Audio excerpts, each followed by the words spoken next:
देखिए आज 17 अक्टूबर है और कल 16 अक्टूबर को यूपी पीसीएस के द्वारा ऑफिशियल नोटिफिकेशन जारी करके एग्ज़ाम की तिथि की पुष्टि कर दी गई है कि अब 27 अक्टूबर को आप सभी का एग्ज़ाम होना था वो अब आपका नहीं होगा। तो एग्ज़ाम आगे बढ़ चुका है आप लोग का यूपी पीसीएस का। अभी दिसंबर में किस तिथि को होगा ये स्पष्ट नहीं है, लेकिन संभवतः मान के चलिए कि 7 या 8 दिसंबर में एग्ज़ाम आपका होगा। ठीक है, तो अभी एग्ज़ाम की डेट को लेकर के बहुत सारे संशय हैं, पर आप लोग को अब तैयारी में कोई कसर नहीं छोड़नी है। अपने दिमाग में बिल्कुल एक ही चीज़ बैठा के रखनी है कि अब मेहनत करने का समय है, जो कमियां रह गई हैं उनको पूरा करने का समय है। सुबह प्रातः मैं करंट अफेयर्स के माध्यम से आपका करंट अफेयर्स ज़बरदस्त करके भेजूंगा। ये बात मेरी आप सभी से मेरा प्रॉमिस है। और अभी तक जो बच्चे मेरे साथ करंट अफेयर्स की क्लास में हैं, कंटिन्यूअस आप बहुत सारी चीज़ें सीख रहे हैं, बहुत सारी चीज़ें जान रहे हैं। अब आपको मैगजीन पढ़ना बहुत कठिन नहीं लगता होगा। आप कोई भी वार्षिकांक, कोई भी मैगजीन, कुछ भी, जो लोग कंटिन्यूअस मेरे साथ हैं, अभी तक में मैंने 306 सेशन किए हैं। और एक चीज़ मैं आपको और बता दूं, आपका जो एप्लीकेशन है वहाँ पर हमने सारे वीडियो लगा दिए हैं एक सीक्वेंस में, फ्री में है, कोई उसमें पेमेंट नहीं करनी है आप लोगों को। आपका जो एप्लीकेशंस है आज़ाद एकेडमी लर्निंग ऐप, यहाँ पर जब आप इस ऐप को ओपन करेंगे तो यहाँ पर देखिए करंट अफेयर्स का एक सेक्शन बना हुआ है। यहाँ पे सारी क्लासेस एक सीक्वेंस में लगी हुई हैं। जैसे आप लोग को ढूंढना पड़ता है, प्लेलिस्ट में भी आपको समझ में नहीं आता है, तो हमने ऐप में लगवा दी है। इसमें कोई चार्ज और कोई पेमेंट नहीं देना है, आप लोगों की सुविधा के लिए काम करवाया गया है। तो आप लोग ऐप में जा कर के भी करंट अफेयर्स की अभी तक मेरी जितनी क्लासेस हुई हैं, सुबह मॉर्निंग की जो मेरी लाइव क्लास है 5:30 बजे वाली, उस क्लास को यहाँ पर मैंने शुरू से लगवा दिया। अभी तक मैंने जो भी क्लासेस ली हैं सब आपको एक सीक्वेंस में यहाँ पर मिलेंगी, सारी की सारी। अभी तक 306वीं क्लास आज आपकी हो रही है, 306 क्लास आज आपकी ले रहा हूँ। तो यहाँ पर सारी क्लासेस आपको अपडेटेड मिलेंगी, कंप्लीट। 305 तक लगी है, ये भी क्लास लग जाएगी आज वाली भी, और डेली अपडेट होती रहेगी। तो आप सभी लोग एक बार ऐप जरूर देखा करिए, ठीक है। आज 17 अक्टूबर है, तो आज की क्लास की बात यदि मैं करूं, कल देखिए, कल मैंने 16 तारीख को यूपी पीसीएस वाले बच्चों को लेकर के कल हमारी क्लासेस हुई थी। शाम को एक क्लास हमारी 6 बजे थी, और फिर आरओ का मेंटरशिप का टारगेट वीडियो भी मैंने दे दिया है। और आज जो है मैं बीपीएससी वाले बच्चों से मिलूंगा शाम को 6 बजे। बिहार वाले जितने भी बच्चे हैं, देखिए बिहार का भी एग्ज़ाम बढ़ चुका है। 13-14 दिसंबर में एग्ज़ाम की डेट है आप सभी की, तो दिसंबर में एग्ज़ाम बिहार का भी होगा। और बिहार का एग्ज़ाम जो आप सभी का है, यहाँ पर एक दो चीज़ें आपको समझनी है। पहले तो एग्ज़ाम डेट बढ़ चुकी है, एग्ज़ाम का फॉर्म की डेट बढ़ चुकी है, एग्ज़ाम डेट भी बढ़ चुकी है। अब एग्ज़ाम के फॉर्म की डेट नवंबर में चली गई है, अभी 18 अक्टूबर तक थी, लेकिन अब आयोग ने बढ़ा दिया है। अब फॉर्म जो लोग भरना चाहते हैं समय रहते हुए भर लीजिए बिहार का, ठीक है। पोस्ट की संख्या भी बढ़ गई है, पदों की संख्या बहुत ज़्यादा थी इस बार, अब 2000 से ऊपर पद हो चुके हैं आप लोगों के, तो पदों की संख्या भी आपकी बढ़ गई है। ये अपने आप में बहुत ही अप्रत्याशित है। और बीपीएससी के लिए, मैं आप सभी के लिए बीपीएससी का मेंटरशिप प्रोग्राम भी हमारा चल रहा है। आज मेंटरशिप की क्लास भी रहेगी और बीपीएससी की क्लास भी रहेगी, दोनों ही क्लासेस रहेंगी। शाम को 7 बजे बीपीएससी का मेंटरशिप है और 6 बजे आपका आज़ाद बीपीएससी एकेडमी पर लाइव सेशन होगा, ठीक है। यूपी वाले जितने बच्चे हैं कल वाले सेशन को जरूर देखें। मेरा प्रयास, जो ये मैं सेशन ले रहा हूँ, विशेष सत्र आप लोगों के लिए ले रहा हूँ, मेरा प्रयास है एग्जाम हॉल पे आप सभी को बहुत ही कंफर्ट फील कराना। अच्छा, मैंने प्लेलिस्ट बना दी है आईएएस वाले बच्चों के लिए। आज़ाद आईएएस एकेडमी में एक प्लेलिस्ट बन गई है, आईएएस 2025 करके एक प्लेलिस्ट बन गई है। मेंटरशिप बैच भी आ गया है 2025 का, आप लोग मेंटरशिप बैच ज्वाइन कर लीजिए। आज़ाद एकेडमी लर्निंग ऐप पर आपको मेंटरशिप बैच मिलेगा आईएएस वालों का। यूपी पीसीएस वाले बच्चे जो अभी भी, मतलब जिनकी तैयारी अच्छी नहीं है और बेहतर तैयारी करना चाहते हैं, आप सभी लोग मेरे साथ मेंटरशिप बैच में जुड़ सकते हैं। वहां पर मैं आपको स्पेसिफिक टॉपिक दूंगा जिनको आपको बढ़िया से तैयार करना है। वीडियो क्लासेस भी मिलेंगे और साथ ही गूगल मीट भी होगा, ठीक है। मेंटरशिप में मैं आपसे डायरेक्ट बात करूंगा। मेंटरशिप का मतलब है 1-to-1 मेंटरशिप, एक एक बच्चे को साथ में लेकर के चलना, आपकी एक एक प्रॉब्लम को सुलझाना। आरओ का मेंटरशिप स्टार्ट हो गया है, पहले सप्ताह का टारगेट मैंने कल दिया था। आप में से जो भी बच्चा आरओ के मेंटरशिप में जुड़ना चाहता है अभी जुड़ जाए, समय रहते हुए जुड़ जाए। बाद के लिए मत छोड़िएगा, क्योंकि फिर बाद में इतना समय आपके लिए पास है नहीं। 22 दिसंबर को आरओ का एग्जाम है, ठीक है। तो हमारा मेंटरशिप का बढ़िया से बैच चल रहा है। आज ज्योग्राफी की क्लास नहीं है। ज्योग्राफी की क्लास सप्ताह में 5 दिन रहती है। थर्सडे आ चुकी, थर्सडे है, तो थर्सडे और संडे 2 दिन क्लास नहीं है। संडे आप सभी के लिए मैंने दे रखा है कि आप इंजॉय करिए, उस दिन रिवीजन करिए, अपने आगे के प्लानिंग को सेट करिए, रिव्यू करिए, अपने व्यक्तिगत कार्य करिए, टेस्ट सीरीज लगाइए। मतलब उस दिन आपको सेल्फ स्टडी डे के तौर पे रखना है संडे को, और थोड़ा रिलैक्स करिए उस दिन। बाकी सप्ताह के 6 दिन करंट अफेयर्स आपकी रेगुलर है। सुबह करंट अफेयर्स आपकी कंटिन्यूअस में करा रहा हूं। रिकॉर्डेड सेशन सारे अपडेट हो गए हैं आपके। रिकॉर्डेड सेशन से एक बार अपने जरूर देख लिया करें। बैच में आपको कंटिन्यूअस क्लासेस मिल रही हैं। हर एक सिलेबस को हम डिटेल में कंप्लीट करा रहे हैं। कोई भी सिलेबस संस्थान का ऐसा नहीं है जो आपका पूरा ना हो। हर सिलेबस को, हर एक कोर्स को, जितने बैच हुए हैं सारे बैचेस को समय रहते हुए कंप्लीट कराया जा रहा है। तो उसमें गति से हम काम कर रहे हैं और आप लोग भी गति से उसे काम करिए, ठीक है। और अब पढ़ाई करना है, ठीक है, पढ़ाई करना है। सभी लोग साथ में जुड़े रहेंगे। कोई भी बच्चा खूब बढ़िया से मेहनत करना है। कोई भी एक भी लापरवाही नहीं बरतना है कि यूपी पीसीएस की एग्जाम डेट बढ़ गई है, चलो अब बाद में पढ़ लेंगे, थोड़ा आज रेस्ट ही कर लेते हैं। रेस्ट वाला रवैया नहीं आना चाहिए। मेहनत वाला रवैया आपका रहना चाहिए। थोड़ा बहुत आप यदि ढीला पड़ेंगे तो फिर समय बीतते टाइम नहीं लगेगा। समय वैसे भी बहुत ज़्यादा है नहीं। तो अब आप लोग इत्मीनान से पढ़िए। और इस बार मान के चलिए अब दिसंबर में परीक्षा हो ही जाएगी। अब दिसंबर से आगे बढ़ने की संभावना नहीं है और बढ़ना भी नहीं चाहिए।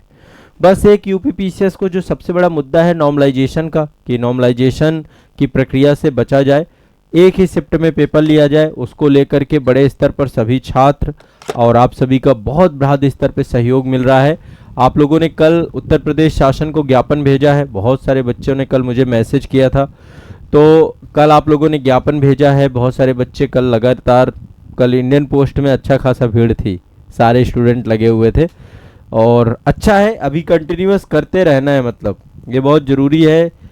नॉर्मलाइजेशन की प्रक्रिया में प्रवेश करने का मतलब है बहुत बड़ी समस्या में फंस जाना, है ना। फिर एग्ज़ाम में वो क्या फॉर्मूला अपनाते हैं, कुछ बच्चों के साथ अन्याय हो जाएगा, इनजस्टिस हो जाएगा। फिर इसके बाद बहुत बड़ी समस्या जो निकल के आएगी वो ये आएगी कि कल के दिन पेपर जो है कोर्ट के चक्कर में ना फंस जाए। पता चला एग्ज़ाम दिए, कोर्ट के चक्कर लग रहे हैं, वो सारी चीज़ें ना हो। इसलिए 1 शिफ्ट में पेपर हो, ये सबसे बड़ी ज़रूरत है वर्तमान की। हाँ, रोहित जायसवाल जी कह रहे हैं सर महा रिवीजन की क्लासेस। देखिए, महा रिवीजन के 3 अंक आपके ऐप में अवेलेबल हैं, आप लोग ज्वाइन कर सकते हैं। पहला संस्करण, द्वितीय संस्करण, तृतीय संस्करण, तीनों ही अंक अवेलेबल हैं। चौथे संस्करण में एडमिशन ओपन हो चुके हैं, आप लोग जाइए एडमिशन लीजिए। चौथे संस्करण का बैच आज़ाद एकेडमी लर्निंग ऐप पर आपको मिल गया है। सिंपल है, पेड कोर्स वाले सेक्शन पे जाना है, वहाँ पर आपको कोर्स दिख जाएगा, वहाँ से ज्वाइन कर लीजिए। केवल 99 रुपीज़ में है। विश्वनाथ जी कह रहे हैं सर हमारे तो सेमेस्टर एग्जाम शुरू होने वाले हैं, तो सेमेस्टर एग्जाम भी दीजिए, वो भी तो ज़रूरी है। आप सेमेस्टर एग्जाम दीजिए अपने साथ में, बस पढ़ाई भी करते रहिए। दीक्षा जी कह रही सर गायत्री मंत्र बंद कर दिया। देखिए, गायत्री मंत्र मैंने व्यक्तिगत तौर पे तो नहीं बंद किया है और आपको भी व्यक्तिगत तौर पे नहीं बंद करना चाहिए, है ना। गायत्री मंत्र आप सुबह सुबह जब भी उठा करिए, नहा धो करके बैठिए, पढ़ाई करने बैठिए, एक बार गायत्री मंत्र आपको बोलना चाहिए 4 से 5 बार। हाँ, हम क्लास में जो गायत्री मंत्र करवा रहे थे उसको अब मैंने आपको सिखा दिया एक बार कि ये काम आपको करना है। एक अच्छी चीज़ है, एक अच्छी हैबिट है, आपका मन मस्तिष्क शांत होता है। तो आप गायत्री मंत्र अब जब भी पढ़ने बैठिए 5 बार गायत्री मंत्र बोल लीजिए, है ना। खाने बैठिए, तो मेरे तो जीवन का हिस्सा ही है गायत्री मंत्र। तो गायत्री मंत्र बहुत एनर्जेटिक मंत्र है। मैंने उसका हिंदी का भी अर्थ मैं आपको बताता था कि उसका हिंदी का अर्थ अपने आप में कितना शानदार है। तो आप सभी लोग गायत्री मंत्र जरूर बोला करिए, ठीक है। और अच्छी चीज़ है, क्लास में अब गायत्री मंत्र हम सुबह नहीं करते हैं, लेकिन जैसे सुबह मेरे क्या होता है कि जैसे स्कूलों में प्रार्थना होती थी ना, सुबह सुबह आप कोई ना कोई प्रार्थना आपको याद होती है, आप प्रार्थना कर लिया करिए। हाँ, जो लोग जो धर्म की आप प्रैक्टिस करते हैं, यदि आप नमाज करते हैं नमाज करिए, यदि आप जिस धर्म की प्रैक्टिस कर रहे हैं, आप ईश्वर को याद करिए, उसे धन्यवाद प्रेषित करिए, उससे अपने अच्छे व्यक्तित्व की कामना करिए कि आप एक अच्छे व्यक्तित्व के मालिक कैसे बनेंगे, नैतिक कैसे बनेंगे, इथिकल कैसे बनेंगे, बुराइयों से दूर कैसे रहेंगे। निश्चित तौर पे आप जो है इस चीज़ को मानिए। जब आप मानेंगे, मेरे दिन की शुरुआत होती है गीता पढ़ने से। मेरा पहला काम, पहली पुस्तक जो मैं पढ़ता हूँ वो भगवत गीता पढ़ता हूँ। भगवत गीता पढ़ करके इतने कॉन्सेप्ट क्लियर होते हैं, हर एक समस्या का समाधान होता है। तो आप लोगों में भी जो मतलब हिंदू धर्म की प्रैक्टिस करते हैं, आप कोई एक स्पिरिचुअल बुक पढ़ सकते हैं, ठीक है, दिन की शुरुआत उससे कर सकते हैं अपनी। ज़्यादा नहीं, मैं 5 श्लोक पर डे पढ़ता हूँ। 5 श्लोक पर डे बहुत ज़्यादा होते हैं। गीता जैसी पुस्तक में एक एक श्लोक में इतनी सारी बातें रखी हुई हैं कि उसको समझना, उसको अपने अंदर उतारना, वो हर एक बात को समझना अपने आप में बहुत खास हो जाता है। तो अपनी एक आध्यात्मिक भी हमारी जर्नी है ना, हमारी एक स्पिरिचुअल जर्नी भी है। स्पिरिचुअल जर्नी को भी आपको एंजॉय करना चाहिए, नहीं करना चाहिए। तो स्पिरिचुअल जर्नी को भी आप लोग एंजॉय किया करिए। तो मैं श्रीवा जडेजा जी कह रहे हैं सर मैं भी गीता, बहुत बढ़िया, वेरी गुड। हाँ, तो थोड़ा सा अपने आप को ग्रूम करिए, बाकी चीज़ों पे भी केवल पढ़ाई पढ़ाई पढ़ाई, उस चक्कर में आप अपना जो है ना वर्क लाइफ बैलेंस को डिस्टर्ब कर देते हैं। केवल पढ़ाई भर से मतलब नहीं है, पढ़ाई के साथ साथ अन्य बहुत सारी चीज़ें आपको करनी है। आपको पर्सनालिटी डेवलपमेंट पे भी बुक्स वगैरह पढ़िए। एक किताब तो आपको पर्सनालिटी डेवलपमेंट की भी पढ़नी चाहिए, बहुत सारी किताबें हैं, मोटिवेशनल बुक्स हैं, उनको भी पढ़िए आप। स्पिरिचुअल बुक भी पढ़िए, साथ में अपना सिलेबस भी पढ़िए। अब आप कहते हैं सर सिलेबस इतना बड़ा है कि हम इसे कंप्लीट करें कि उन्हें पढ़ें। अरे उनको थोड़ा सा टाइम देना है, मुश्किल से 1 पेज 2 पेज इतना पढ़िए बस। पर उससे जो आपको मिलेगा, आपके ब्रेन में जो बीजारोपण होगा, आपके मस्तिष्क में जो आपकी जो ये पूरी लैंड है फर्टाइल होगी, वो आपको कोई और नहीं कर पाएगा। पुस्तकें हमारी सबसे अच्छे मित्र होती हैं, सबसे अच्छी दोस्त होती हैं।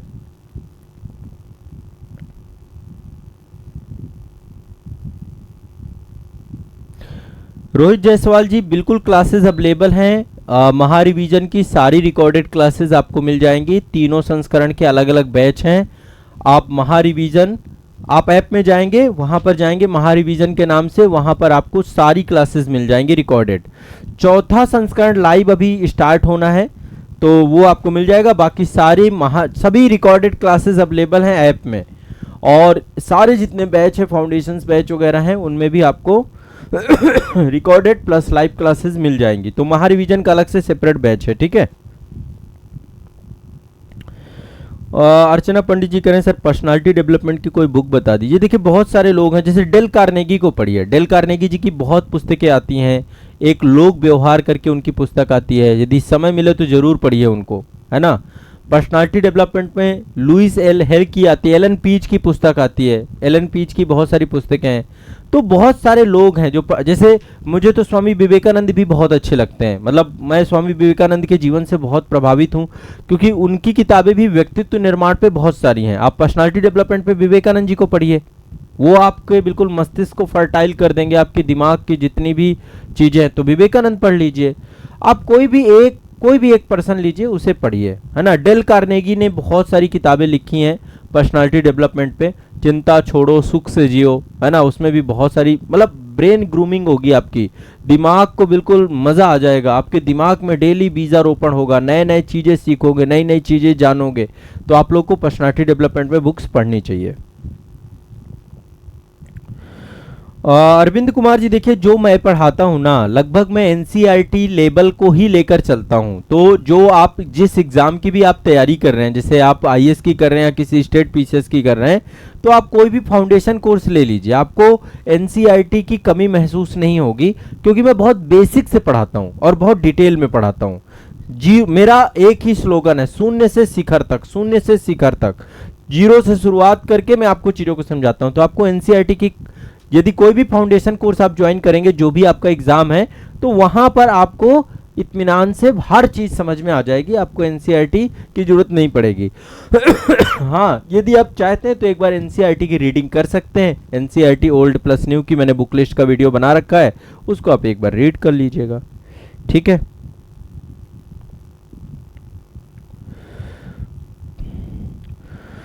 चलिए मैं सेशन अब शुरू करता हूं, आप लोग पढ़ना शुरू करिए। आज बीपीएससी वालों की क्लास रहेगी, ध्यान रखिएगा।